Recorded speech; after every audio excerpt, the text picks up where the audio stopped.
Hello, everybody. Looks like folks are rolling in here. Welcome to our 2022 personalization resolutions for B2B marketers. As we get started, we are going to have a poll thrown up in the window, in the Zoom window. So if you could participate in our poll, we'd appreciate it.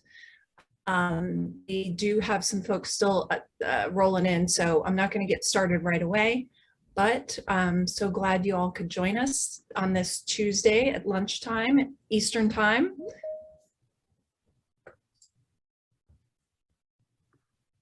Looks like that first poll just went live. Yes, and the responses are rolling in too.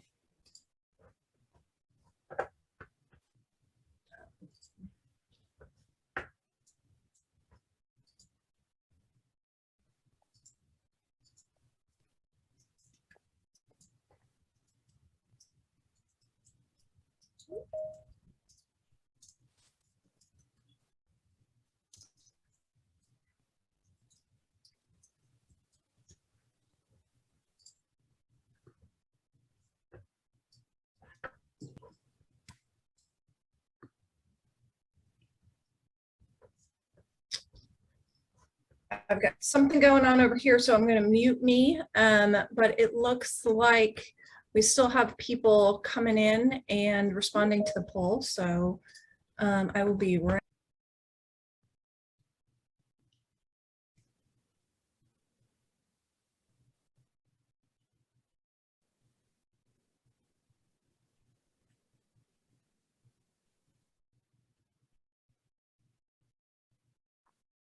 Gotta love the magic of live events, right? It's the work-life convergence. People presenting from their homes, crazy things happen. Yeah, I had my own fair share of technical challenges this morning. And I think the last webinar I was on, I had a power blip and bounced right out for a few minutes. But yeah, we'll do the best we can today. Well, while we wait for, what was that? Go ahead. No, I was just about to say, it's always when you're trying to join a webinar that something happens. I was trying to join and my webcam's like on the wrong computer. My background's not loading. You look like you're in San Francisco today. San Francisco. Yeah, what are you talking about? Well, speaking of San Francisco, maybe we can take a moment to ask the audience where they are. I'm not sure if the live chat is active for everyone who's out in the audience. So if you are in the audience and you can tell us where you're at, where are you dialing in from today? Yes, it is working. Hello, Colorado, Toronto, KC. Oh, yes. There's always great representation from Kansas City on an influence event because they are KC based. Ooh, we have Dominican Republic. Nice and warm. Memphis. April, where are you calling in from today? St. Louis. How is the weather in St. Louis? It's cold and icky. Naomi, you are not in San Francisco. I'm not in San Francisco. I'm in Vancouver, Canada. A little bit colder. It's but it's not a whole lot colder, right? It's pretty temperate for something that is up in the Great White North. Yeah, never snows. Keisha's joining us. Terrific. And I'm dialing in from Atlanta, Email City. Monica, we chatted everyone up while you were away. Awesome. I appreciate it. Thank you guys. We've got folks from minus 10 degrees in Toronto, or I've been told by Canadians that the correct pronunciation is Trana. Is that accurate, Naomi? Close, Toronto. You just missed that. Toronto. Second T. There it is. Patrick put it in the chat. Toronto. So the T is silent, basically, or the second T is silent. And also, everyone, make sure that when you are in the chat, make sure you change it to everyone, so everyone can see your responses and not just us hosts and panelists here scattered across the country.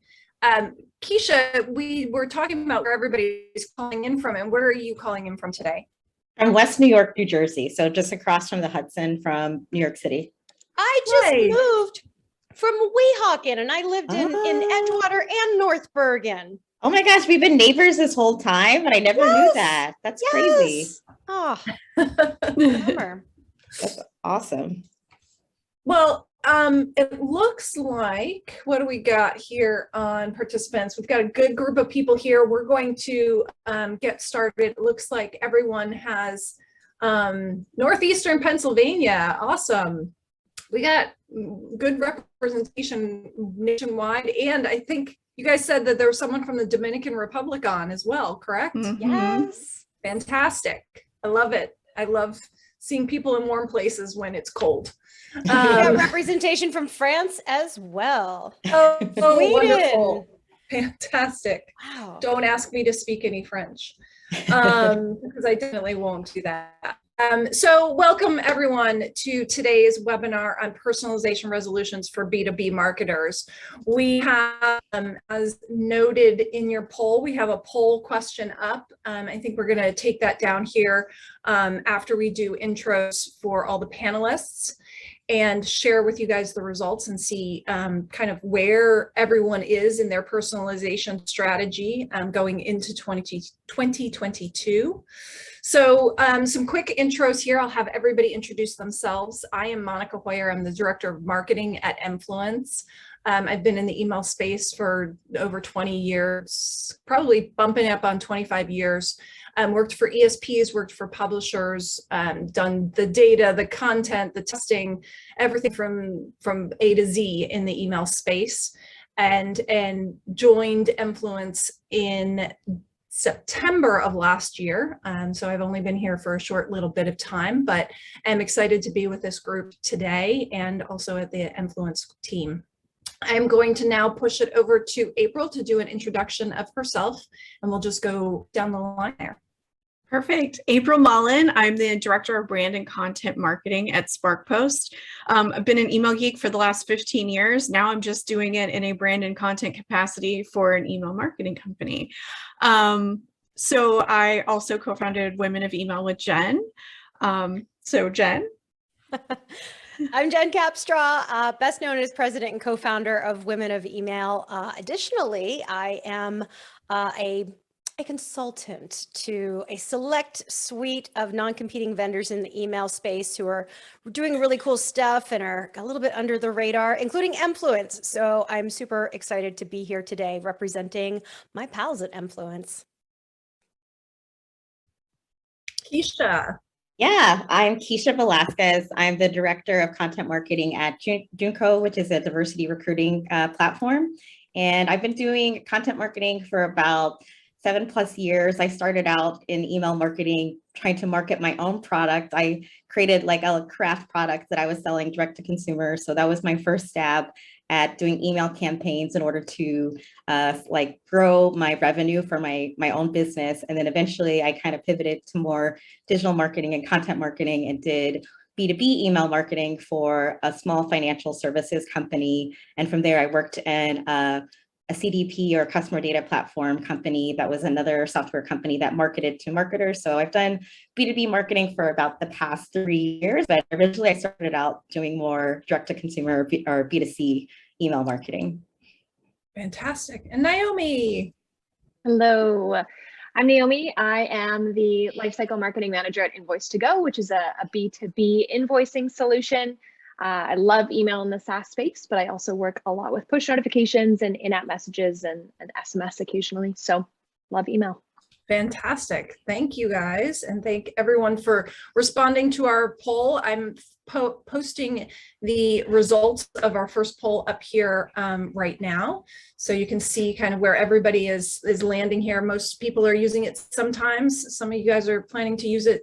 And 4 of you, 7%, are actually using it extensively. So I'm excited to dive in here, and hopefully the one person who's not planning to use it, we might convince you to use it this year.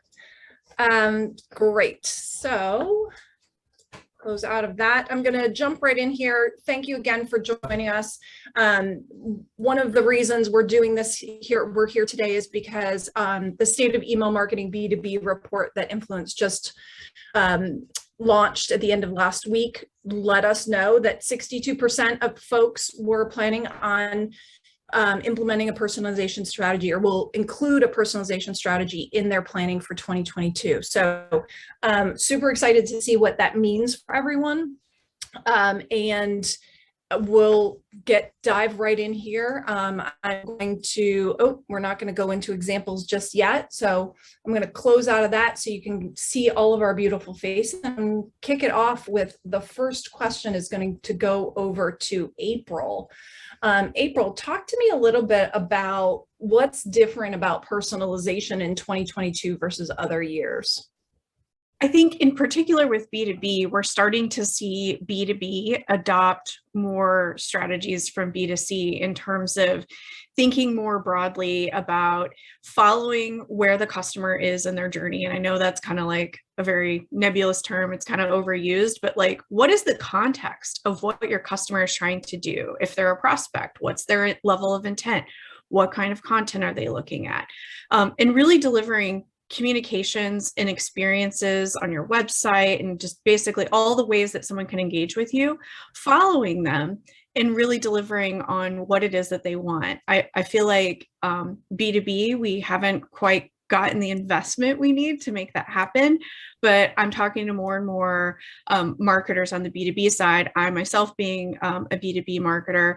And we're starting to get some of the cool technologies that B2C, especially retail, has had for a long time. We're talking about CDPs, we're getting all of these really cool intent and ABM solutions that can really help us to nail down where someone is in their journey and deliver on those communications. So I would say the biggest shift is probably B2B is starting to mimic more of what B2C retail and maybe hospitality would do, because they're getting the investment.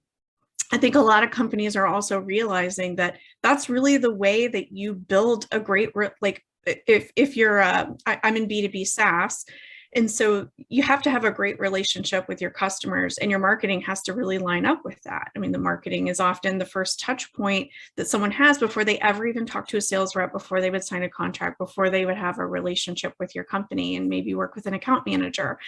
And so if your marketing doesn't deliver on the promise of how great the experience is going to be for your customers when they start to interact with humans, then you've missed the mark. So I would say that the biggest thing I'm seeing in B2B, just to summarize, is really starting to look at it less about, what is in the communication that you're going to send already. And it's more about, based on where a consumer is in their journey with you, what are you going to deliver to that individual?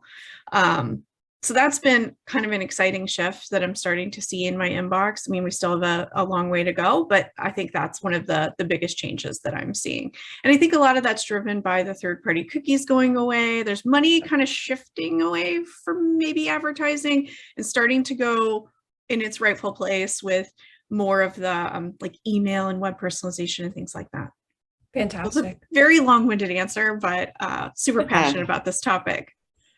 No, that's great. Keisha, I'm going to move over to you for the same question. What's different about personalization in 2022 versus other years? Yeah, I would 100% agree with April that, at the core, you're kind of like changing your strategies that are more like traditional B2B to more B2C, because when you think about personalization, it's about knowing your customer.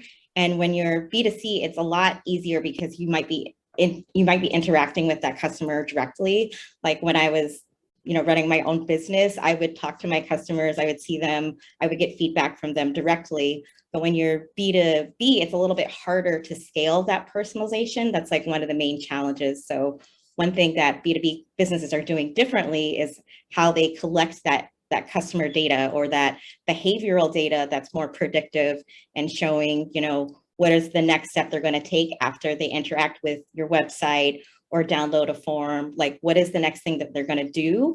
And there's a lot of technology that you could use that will track your customer's behavior. You could, collect your own first-party data on the customer based on the content that they interact with on your site. And all of that can be orchestrated, and all of that can be connected with your email service provider or your downstream marketing tools. So just thinking about like, how can you have a better handle of your customer and like finding that data. You could use technology, you could talk to your customers, but a lot of B2B brands are starting to use more technology to collect that first party data.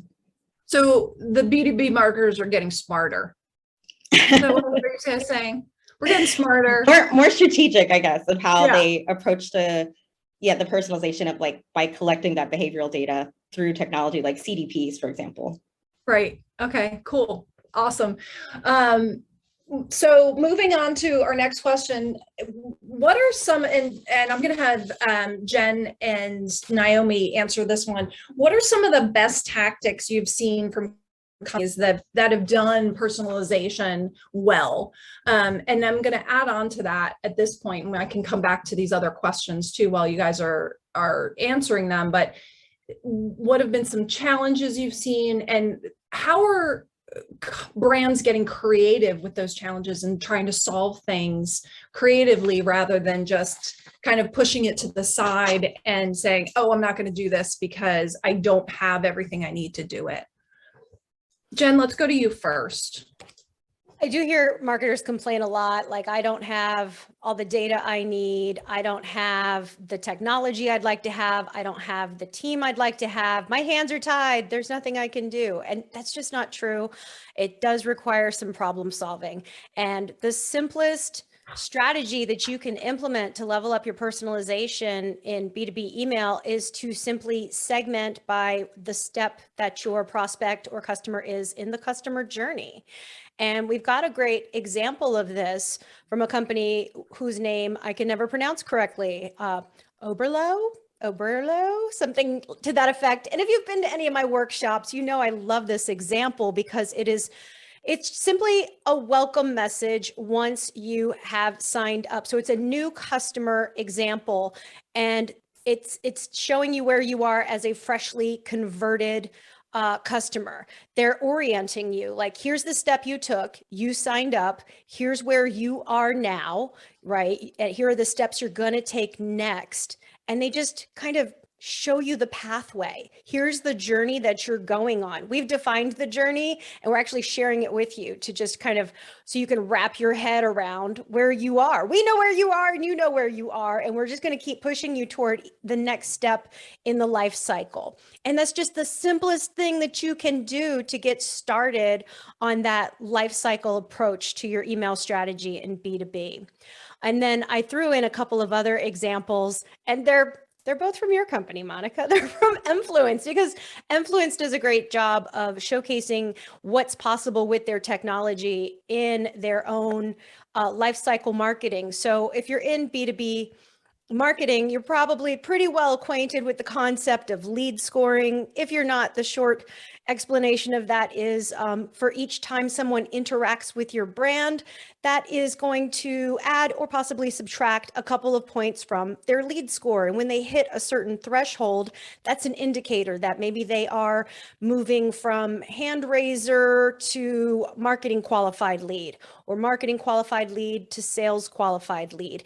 And so that's an opportunity for you as a marketer to then trigger new messaging, or even internal things might be happening, like you're kicking that lead over to the sales team for follow-up. And this is such a fun example from Enfluence because we're all kind of in on the joke, right? As marketers, we know what lead scores are.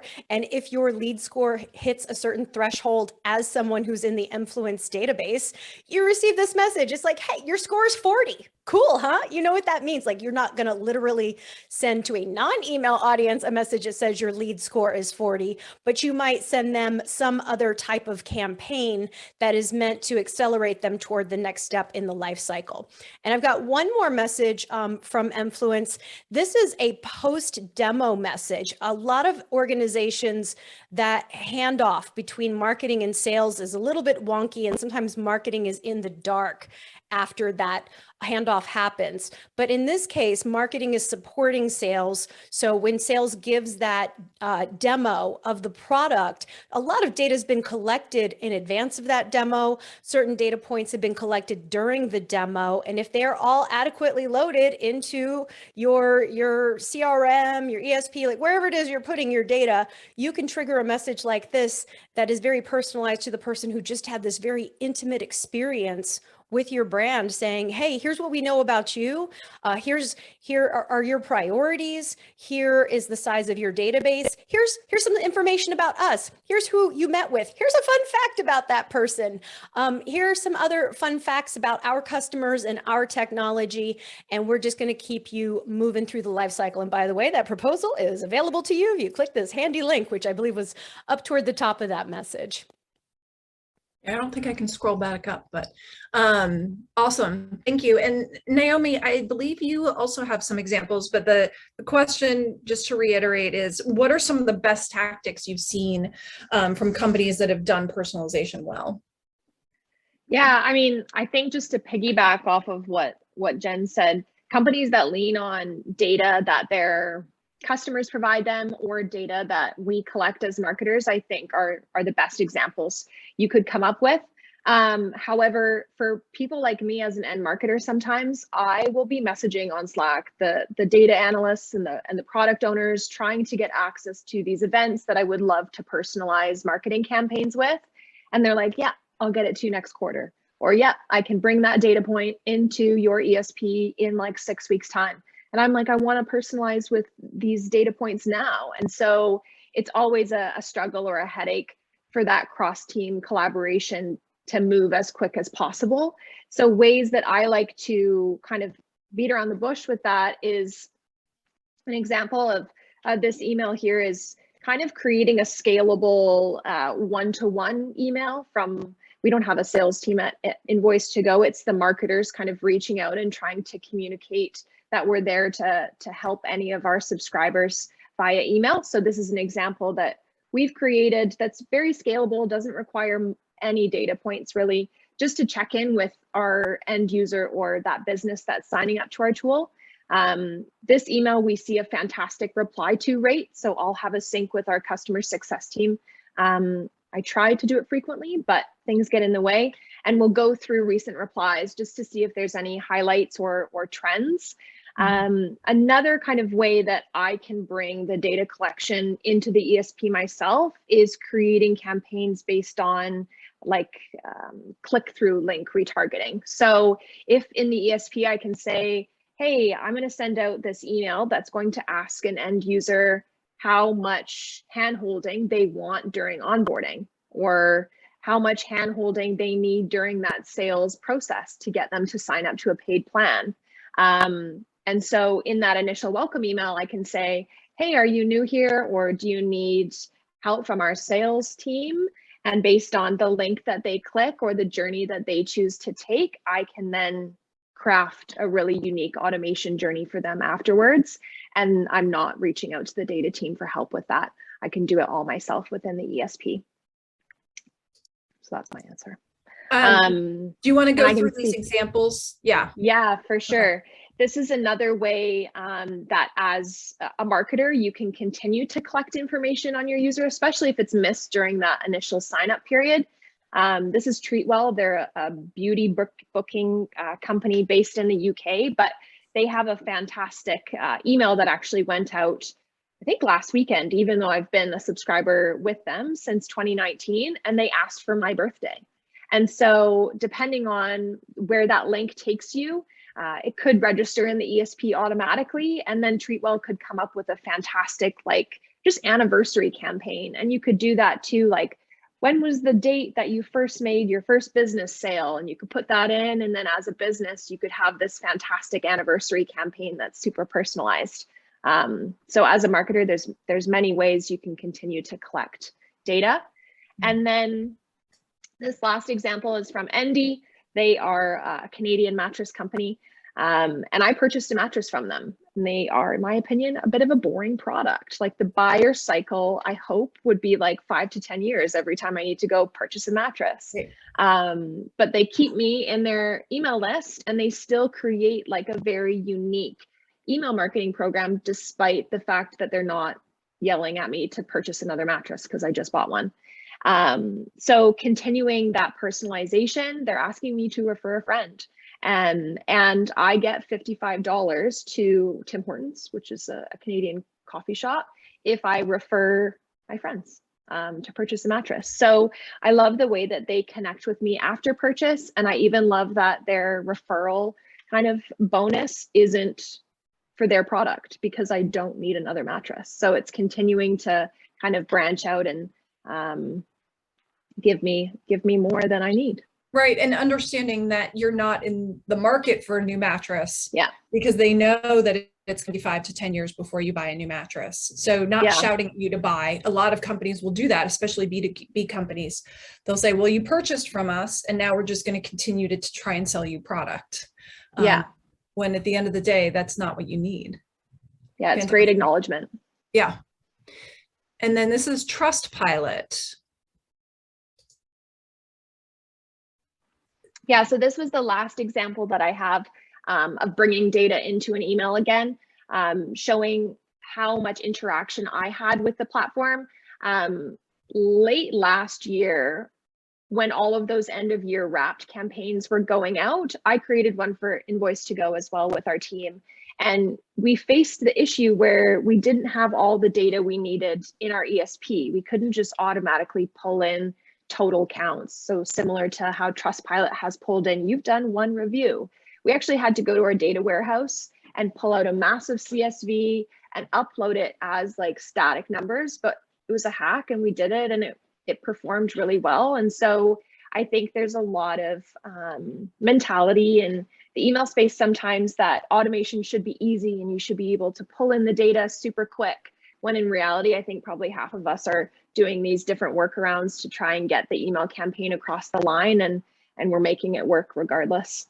That was a great lead into the last part of that question, is what are creative ways to overcome the challenges? I completely agree with you. You know, in all the years in doing email, there are those hacks where you just have to download a CSV and it's going to be static, and then maybe you can convince the powers that be to put some money or effort towards this once you show how well it performed. Definitely. Jen, do you have any of those creative hacks that might, you know, if people don't have the numbers at their fingertips or the data at their fingertips, what things that they might be able to do to overcome some of the challenges that they're facing? Naomi had the perfect example there. You ask for it. You literally just ask for it. You know, when is your birthday? Click here and tell us.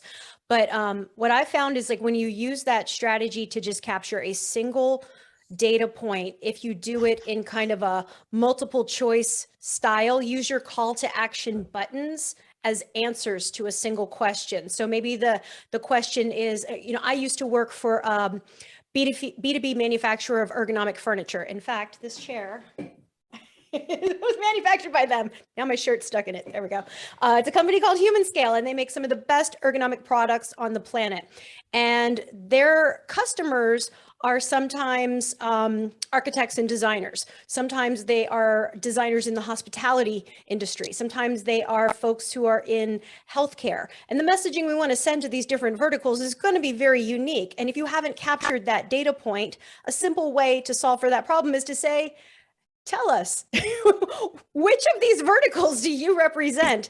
And the answers could be, you know, I'm an architect or designer. I am working in hospitality. I'm working in healthcare. I do corporate upfits. Whatever it is, make it easy in one click for you to capture the data point you need to personalize. Just ask. Mm-hmm. Yeah, that's very true.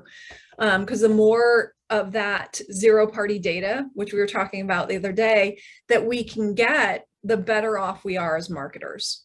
And that's the information, especially moving into, you know, this cookieless world that they all say is coming to us soon. having data ourselves and in-house really is essential to being able to personalize and execute on a lot of these things. So we did put up another poll, and it's on the personalization tools. I'm going to share the results here. It looks like a lot of folks are using their CRM and their marketing automation platforms as to help them personalize emails. And some folks are using a CDP. That is fantastic, and love that folks are also using data or cloud warehouses. So thank you guys for participating in this. We have a few more polls throughout that we will be posting here as we go along. I am going to stop sharing so you can see all of our faces again. And we'll move on to the next question. So April, I'm going to throw this one over to you. How important is personalization to the customer? And then how do you balance that with privacy concerns? Yeah, that's the marketer's dilemma, right? Consumers say they want relevant communications, relevant marketing from companies, but at the same time, when presented with options to limit their data being used, if it's not done properly, will often just cut off access. So, we saw that with GDPR. We are seeing that now with Apple's MPP, where 97% of people, at least at SparkPost, that's what we're seeing, is 97% of people are saying they don't want to be tracked. They don't want their email opens being tracked when they download iOS 15. But I think our challenge as marketers is I feel like we've been very kind of self-serving in the way we deliver personalization for too long, where people will maybe see an ad that follows them around the internet, where they see a t-shirt or an ad for a webinar or something that they've already registered for, they've already purchased it, and then they're still being inundated with the same old stuff over and over. And so there's been this really frustrating experience, and it's very it's not even, I wouldn't even say self-serving for the brand, because it's just like wasted ad dollars. But I think a lot of times when marketers focus on personalization, it's very self-serving toward the brand. Like, what can I do to sell to this person? I love some of the examples that Naomi and Jen shared that really showcase that you can be very thoughtful. So I would say, if you want to kind of balance that whole privacy and relevance kind of conundrum, you want to try to solve it, it's putting it out there in snackable bites. So asking someone, saying, hey, we don't know your birthday, and we would love to know it because of X, Y, and Z. And this is what we're going to give you for that. Put the emphasis on what they're going to get out of it by giving that to you. And I think the days of I don't know, maybe this is controversial. I'd be interested to see what the other panelists think, but I think the days of big nebulous preference centers are probably gone. And it's more just contextual in the moment, asking them questions and getting their permission on one data point and another data point and another data point. And over time, you start to kind of get the snowball effect, and you're building trust over time, just like you would with human relationships. I don't think it's about, kind of collecting this mountain at once, at least in terms of the data that consumers are giving you. I also think one of the examples Jen showed, the influence example about your lead score, being transparent on when you are using data, telling them how you're using it, especially if you're in the business of selling something that's actually using the product that personalizes the experience. Disclose that. I mean, especially if you're marketing to marketers, tell them how you're using this data, and kind of give them a behind the curtain look at it. So I think there are creative ways to get to it, but I'd say don't ask for too much up front. Ask a little bit at a time and start to build that snowball effect over time. Do the other panelists, do you all think that big preference centers are kind of a thing of the past? Yeah, they always needed to be fairly simple and digestible. What are the most important points you need? Boom, boom, boom. Is it easy for someone to update that for certain data points that might change with some level of frequency. But yeah, they need to be simple. Like, it's overwhelming to have a ginormous preference center. How much information do you really need to send relevant messaging? And is your birthday ever going to really change? I mean, I don't know. I don't know. It could happen. We do have a question that came in that I think it relays into this one. And Naomi, I actually might shoot this one over to you here, put you on the spot. And she wants, a woman named Sarah who's on with us said, I want to provide relevant, personalized content that doesn't come off as creepy. I know as a consumer, I don't like it when it feels too personal. Can you speak to striking that balance? Yeah, I mean, for me, when I'm trying to personalize campaigns, I have to think of like, what value is this providing to the end subscriber? And if it's just throwing like, you've logged in 25 times, that has no value to them. But saying, in my example, with Invoice to Go, you sent 5 invoices in 2021, and you brought in $1 million. That's the dream. But that is kind of like a pretty fun hooray stat. And it's, in my opinion, not super creepy. Of course, we get replies of people being like, how dare you access my data? But those are always going to be outliers. And I think for me, I just have to think of like, is this valuable for the customer to know that I track it? And why is it valuable to them? Sometimes with email too, if I feel like I'm writing an email just to drive them to an action that only benefits me, I'm like, what are they getting out of this? Like, why am I doing this? Like, I'm working for a company and they need value from my tool.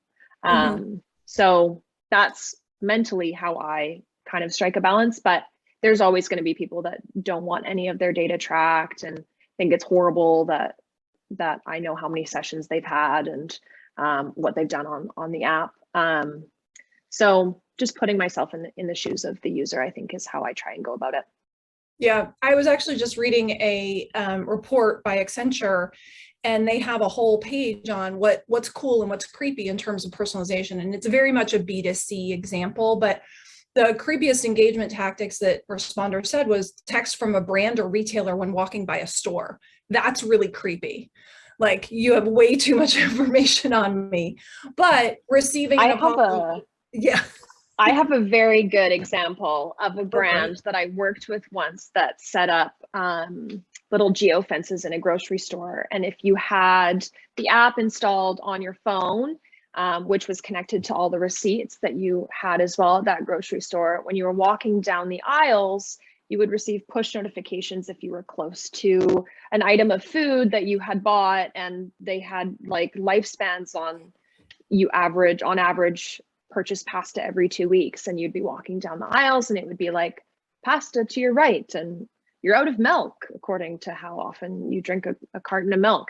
And for me at the time, I was like, that's so cool. And I'm sure if you're leaning into that amount of personalization, you also think it's cool. But if every grocery store started doing that, I would be like, that's too much. I want to shop in peace. But yeah, you can really go crazy with it if you want. Yeah, I remember Target getting in trouble years ago because they started sending maternity emails to people who were buying baby presents for friends. Yeah. Oh my goodness. That's Do the persona. do any of you remember that? It was around the time that I was pregnant, so I think that's probably why it hit home, and I can recall it. Thank you all for answering that question. Moving on to the next one.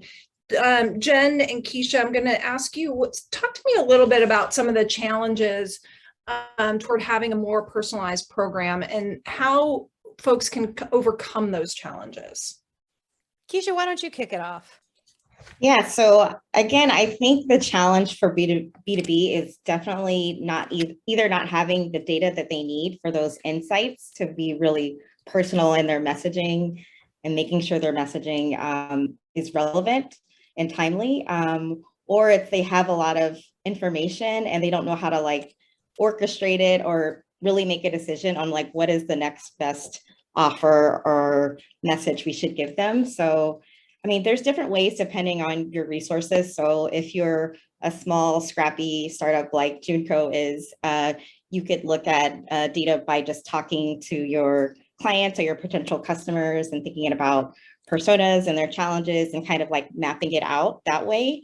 Or if you have, more budget, you can invest in something like a CDP, and they're able to, track them on your site. You give them the option to opt in on the site, and then you can see like the different pages that they look at and the different words that they look at on the page for the content using natural language processors. So you can see, okay, they like this kind of content. And then later on, you connect it to your email messaging and give them offers that are relevant to that. So yeah, I think the two biggest challenges are really scaling that personalization. So either you can overcome it by talking to your customers, having like roundtable discussions with them and getting that anecdotal evidence, or you could revisit your personas to make sure that your challenges and your pain points are relevant in real time, or you could use technology like with a CDP. Those are fantastic examples, Keisha. Thank you.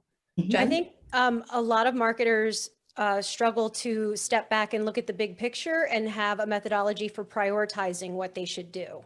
So one of the things I love about this industry is everyone is knowledge sharing, everyone is smart, everyone is savvy, everyone has a pretty good idea of what they would do if they could do anything, but they feel a little paralyzed. Like, I don't have all of the resources I need to do this amazing thing that I know I'm supposed to do. And so my hands are tied.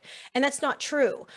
You need to come up with a way to identify all of your opportunities, all of the things you want to do, and then which ones are going to move the needle in the most meaningful way. And then another issue we have is we're very prone to have ideas of what the best practice is for a certain campaign or strategy. And it needs to be super robust and complex. And that's, again, that you're paralyzed when you don't feel that you have the time and the technology and the people to do things the right way. So how can you scale back that idea and that opportunity? What is the minimum viable campaign you can put in place to achieve a goal or fill a gap or advance an objective? What's the simplest solution? Not the most perfect. What is the simplest solution? And start there and just get it done. And then from there, you can prove that you need these other things. Exactly. That's how you get your buy-in. You then have evidence, I've done something, and this can be so much more powerful and more effective. Right. If we take it to the next level, if I get the budget, if I get the people, if I get, I don't know, more hours in the day. Yeah. Hey, Jen, when you figure out how to get that, please let me know. I'm working on it, along with changing my birthday. Well, Dave C actually mentioned in the chat, the more often you change your birthday, the more free stuff you get. So, there's that option too. Thank you both. There is a question that came in from Anne.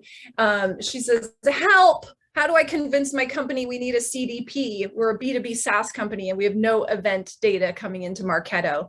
Makes it really tough to send relevant emails, but cost and time are money. So does anybody want to chime in there on, I think, Jen, what you just said is, do some low-hanging fruit stuff to prove that you can get it done, and what the return's going to be, and imagine what you could do tenfold if you had the CDP. That's probably the starting point for there. Anybody want to add anything to that? No, just emphasizing that money talks. That's often convincing for leadership when they see that like dollars came in because of something and they're like, how do we do more of that? I'll tell you how we do more of that. You help me automate this by getting me technology. We can do it all over the place. I've also found that, and if you reach out to the vendor and you have an intro call with them, they often have resources that they can provide you to then convince upper leadership that you need a CDP. That's how I've won these arguments before, is I'll go in and I'll be like, look, I know I need this. And my company is maybe the budget is a question. Do you have case studies that I can show them? Do you have clients in a similar space that are leaning on you to power their marketing? And what resources can you provide me to sell to senior leadership? in my opinion, like that's their job, and they should be there to help you get that across the line. That's another great point. Thank you for that, Naomi. So closing out this next poll, and I'm sharing results here. It looks like a lot of folks are limited access to data, and that's definitely an issue. I think that all marketers struggle with that, whether you're B2B or B2C. That came in first, and then limited resources. And one of the things that we stated in that state of email marketing B2B is that with this great attrition that happened at the end of last year and everybody shuffling jobs and moving around, resources become very tight because folks are leaving and going other places, and then you have to get someone up to speed. So by the time you recruit someone, get them up to speed, you've lost a lot of time. So limited resources is definitely an issue with marketers. And I don't see that going away anytime soon. I think maybe that's employers should be working a little harder on retaining them. Right? Offering a 35-hour work week or something. Something like that is a great idea. That's something that Influence implemented just this year. I think for those of you who might have missed it. Oh, wow. I'm jealous. Yeah, Yes, it's nice. It's a nice perk and a fantastic retention effort as well. Okay, so moving on to the next question, Jen, I'm going to push this one over to you, and then anybody else who wants to chime in. Tell me about a time you tried to personalize and it failed. This was like a technology fail, but my fault in setting it up. I was working at an agency, and I was working with higher ed clients. And so we're trying to nurture prospective students toward, into becoming students. And it was my very first fully automated triggered campaign. I had brand spanking new technology. I was so excited. I'd planned out this whole strategy, and I set it up so it was triggered based on a certain action on behalf of a lead. So higher ed lead nurture is so similar to B2B, and I just come from B2B. So it was very natural progression for me. And it, the campaign was supposed to be triggered, and every few days you'd receive another message. And if it prompted your status to change to the next step in the life cycle, the emails would stop coming. And if you did not convert, then you'd receive the whole campaign. I set something up completely wrong. And so day one, you got the trigger. Maybe day 3, you got the second message, but you got the first trigger a second time. Day 5, you were getting the trigger, the day 3 message, and the day 5 message. And so each time you got the whole campaign in the single day. And a month went by, and I got not a single complaint, no replies, nothing. And then I go to look at my reporting, and I'm like, this volume of email makes no sense whatsoever. That's what I learned. Like, my brain does not really process the if-then statements deeply enough for it to be safe for me to just set something up by myself. You need a QA process. You probably need people whose brains are a little more detail oriented than mine. I'm more big picture strategy. Mm-hmm. Wow. Yeah. Oops. Does anybody else have any examples of personalization fails? I have had personalization fails before, and I'm going to blame not knowing other languages, but when I often try to localize campaigns, which I do into 6 languages right now, some words in German or any other language are a lot longer in other languages than they are in English, right? So my fails have most haunted me when I try to localize, and an email turns into like the ugliest thing I've ever built and then pushed out because I don't know how to shorten German words. It's hard. I have similar stories along the lines of Jen, with the triggers just don't line up. Most recently, about a year ago, I was working with a client that was sending out emails after a Botox treatment, and the email was triggered on the unit of Botox and not the total purchase. So if you've ever had Botox, you know that you'll go in for multiple units, and people could go in for 5 units or 30 units, and you would receive then the post-treatment follow-up up to 30 times, because it would be triggered on every single unit that you received that day. Oh, no. So it happens, and it's super disappointing when it does. Yeah. I think, and there's some chatter going on in the chat box that, you know, it's nice to hear other people, other email marketers failing, because a lot of the time we think it's ourselves and nobody else has ever had a mistake before. And so we beat ourselves up. So it's always good to hear about, you know, mistakes that we've made, all of us, in all the years. I think we have probably close to over 100 years of experience just on the panel alone. Somebody else said that they had link clicks blocked by Firefox. So his data collection attempt failed, 50 plus click-throughs and only 4 data points gathered. So definitely it's not a unique problem making mistakes in personalization.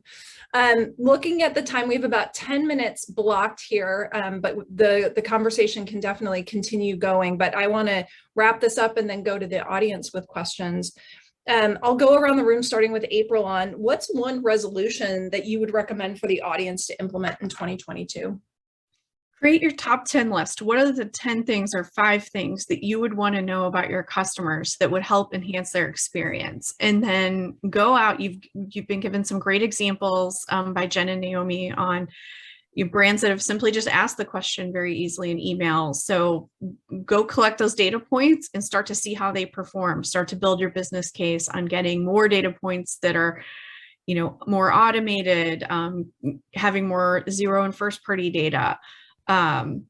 So yeah, create your data strategy and get buy-in from other parts of your company too, because I know a lot of times marketers are put in this weird position where they're kind of the dumping ground of what everyone wants.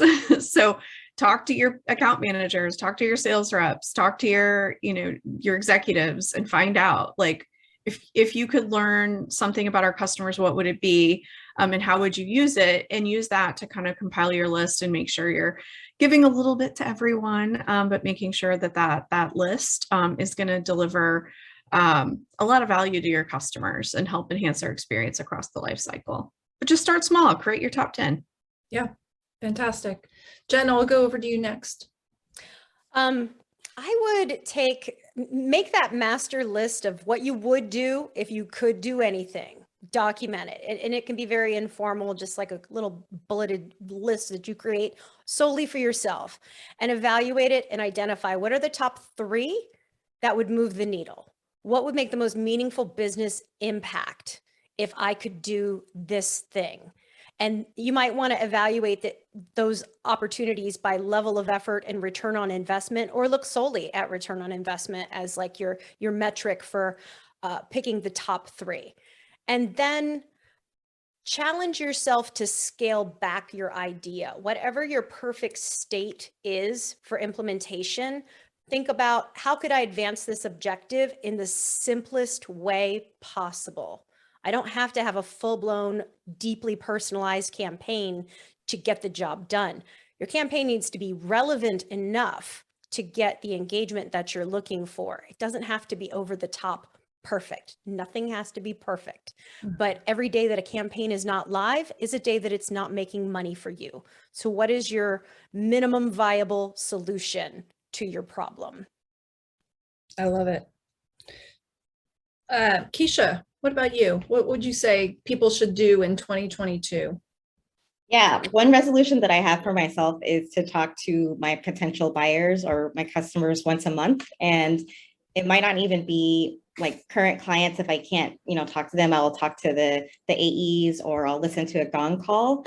But another thing that I've been doing lately is following people on LinkedIn. I know that sounds creepy because they're talking about privacy, but I'll find people that I think fit the profile of my ICP, and I'll engage with their posts on LinkedIn. And then later on, I'll chat them to see if they want to talk to me one-on-one for like a virtual coffee. And it just keeps me really fresh and know what's top of mind for those folks that are like my ideal customer and the challenges that they're going through.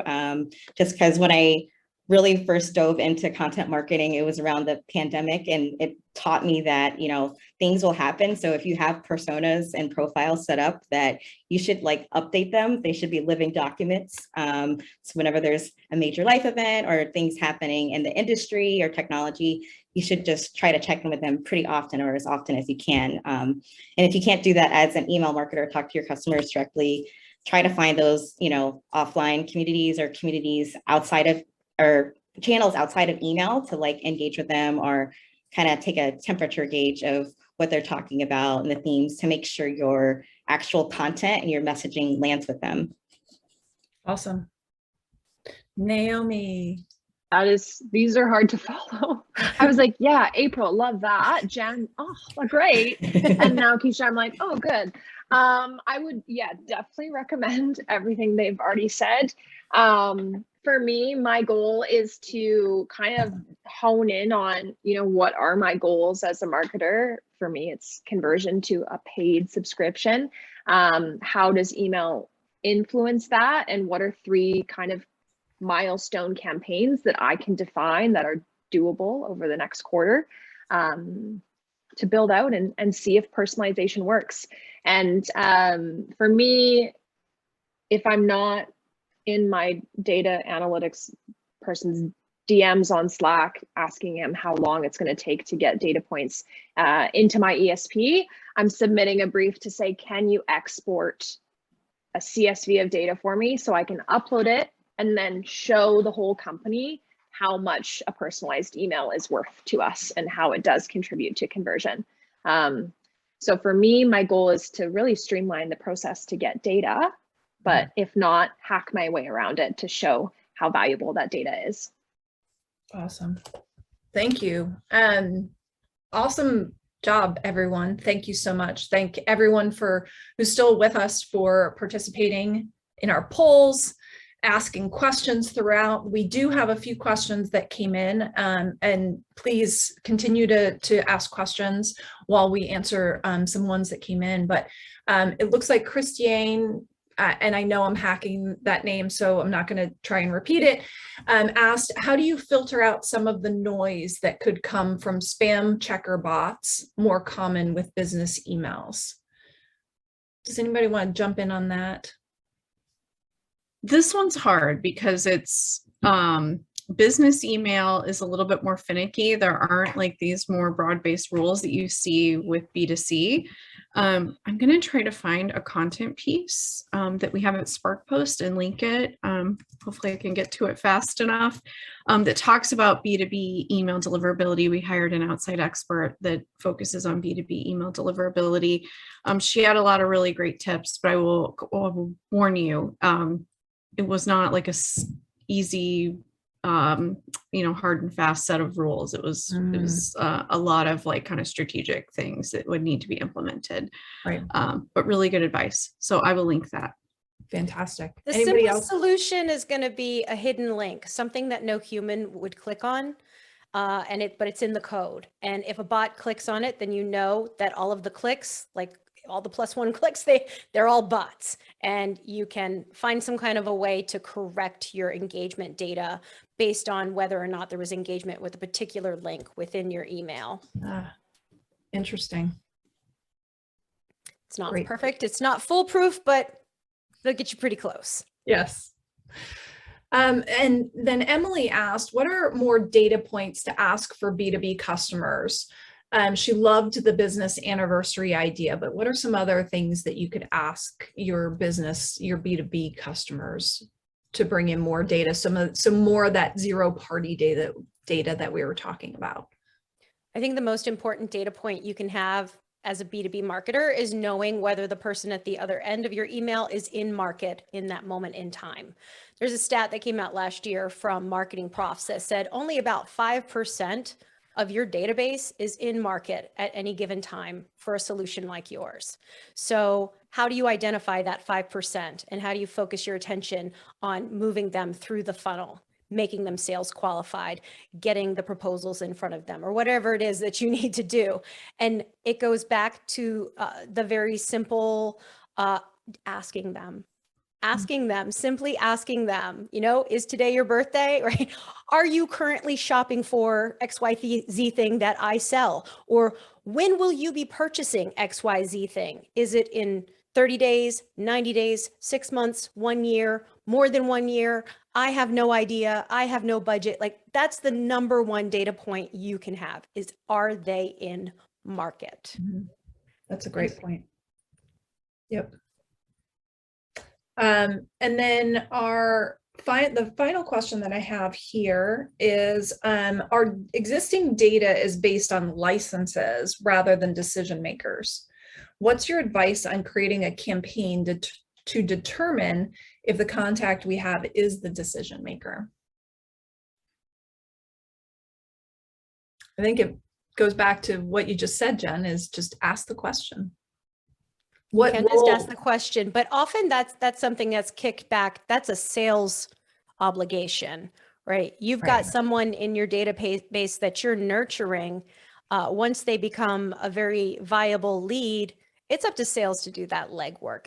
You can ask, you can certainly do that, but as marketers, it's not our job to be going in and like one by one, like searching people on LinkedIn and figuring out who's their manager. That's creepy. And that's not what marketers do. We're trying to send messaging at scale and identify the most viable leads so that sales can then pick up the baton and then do the heavy lifting from that point forward. So hopefully getting that information up front when they're having the conversation and putting it into a CDP or a CRM or a marketing automation tool so that then you can segment based on their role in the organization. And the personalization strategy is that complex, but most of us are not doing something where the content is going to be so different depending on your role. In some cases, yes, but a lot of marketers are still struggling to get that bare minimum level of personalization where it's just relevant to that moment. Right. I will also say one kind of like data point that I've really liked seeing recently is when I sign up to a new business tool, they ask me if I'm familiar with the tool already or not. Like, I hate marketing campaigns that treat me like I'm stupid when I could be. Honestly, it could be a tool that I haven't used in like 5 to 10 years. But being able to say, I know the tool, I don't need all these like how-to emails, like I'm confident in myself to navigate the tool or the sales process or the company on my own, I think is one that has resonated quite a bit with me, and one that I am looking to kind of implement into my own marketing campaigns as well. That's fantastic. I love that. I think I might try and implement that as well. Naomi, thank you. I don't see any other questions coming in. Does anybody on the panel have anything they want to add before we wrap it up today? No? Well, wonderful conversation. I hope you guys were seeing all the kudos we were getting in the chat. Everybody really enjoyed the discussion. The recording will be available and we'll send it to you post probably in another couple of days. So thank you everybody for a great job. Good to see all of you wonderful women out there, women of email, and we will see everyone next time. So thank you very much for joining. Thank you. For having us.